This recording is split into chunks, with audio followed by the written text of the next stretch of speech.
So this started off as a puzzle where you were going to come to the end of this boat deck, and actually the top of the boat deck where the first starfish throwing NPC now is, was going to be the training section.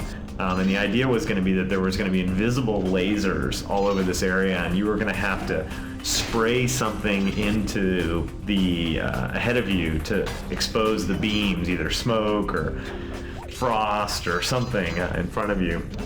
And so it was actually laid out very rectangularly, and there were all these things to jump on, these floating platforms to jump on, and you had to kind of, each time you did a jump, you had to kind of look around you for the invisible lasers and then make your next jump.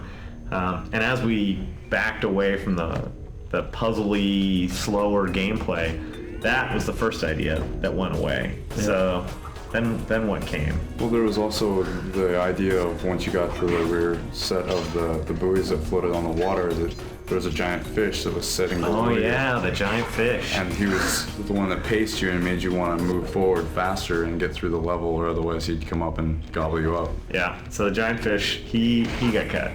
Giant fish got cut. We definitely learned a thing or two about physics engines in games. How the predictability of something animated over relying on the physics engine to work itself out is usually... Yeah, the physics engine tends to work well in really clean, isolated situations, or in shrapnel, or in other situations where you want good-looking sort of ambient animation, but not as good for stuff that has to work 100% of the time, super predictably. And then I think environmentally, I think this was one of our first levels that really had a good kind of, misty, really rich kind of textured feel to it. You know, the fire on the side, which you can see from outside, and the approach even. All the moss hanging off of everything, and just kind of...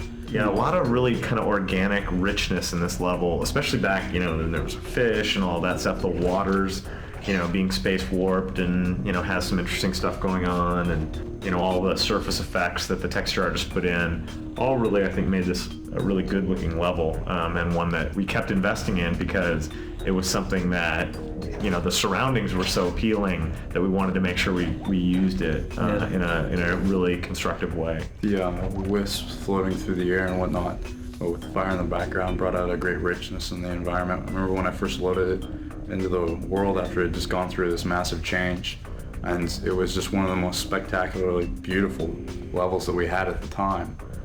That it was just exciting to go back and play through it.